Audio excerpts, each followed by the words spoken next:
আসসালামু আলাইকুম প্রিয় বন্ধুরা, welcome to my YouTube channel learn with Zinia. আজকে আমি পঞ্চম শ্রেণীর সমাজ অধ্যায় 5 এর সংক্ষিপ্ত বর্ণনামূলক প্রশ্নোত্তরগুলো তোমাদের দিয়ে দিব। তোমরা খুব মনোযোগ সহকারে দেখবে এবং শুনবে।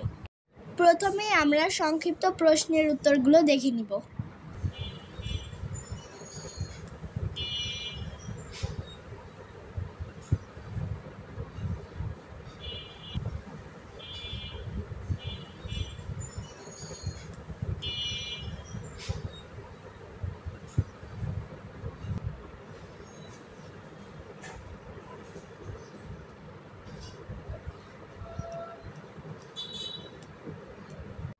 এবার আমরা বর্ণনামূলক প্রশ্নের উত্তরগুলো দেখব। প্রথম প্রশ্ন, অধিক খাদ্য উৎপাদনের মাধ্যমে আমাদের দেশের জনগণ কিভাবে উপকৃত হতে পারে?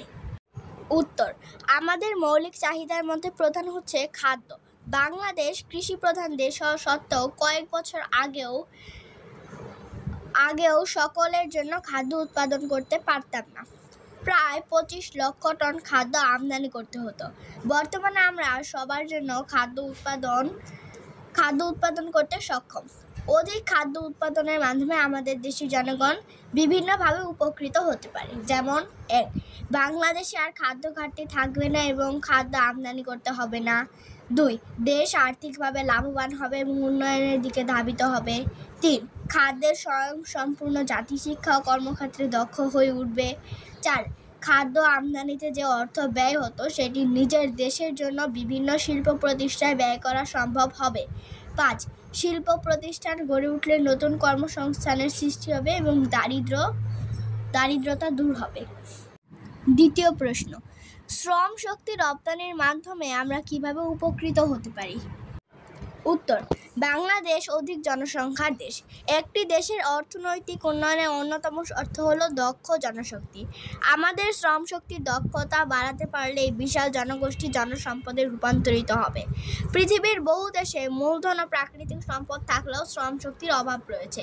সেই সব দেশে আমাদের শ্রম শক্তি রপ্তানির মাধ্যমে আমরা নানাভাবে উপকৃত হতে পারি। যেমন 1. দক্ষ জনসম্পদ রপ্তানির মাধ্যমে আমাদের প্রচুর বৈদেশিক মুদ্রা আয় করার সুযোগ আছে। 2. তাদের উপার্জিত অর্থ পরিবারের আর্থিক চাহিদা পূরণ করছে। 3. বিদেশে কর্মরত শ্রম শক্তি অর্থ উপার্জিত করে দেশের অর্থনীতিকে সমৃদ্ধ করছে। 4. বিরাট একটা অংশ বিদেশে কর্মরত থাকার ফলে দেশে খাদ্যের উপর চাপ কিছুটা কম হচ্ছে। 5. বিদেশে কর্মরত শ্রম শক্তির পাঠানো টাকায় দেশে কলকারখানা, স্কুল, দালান তৈরি হচ্ছে। 3 নং প্রশ্ন, কারিগরি প্রশিক্ষণ বৃদ্ধির মাধ্যমে আমরা কিভাবে উপকৃত হতে পারি?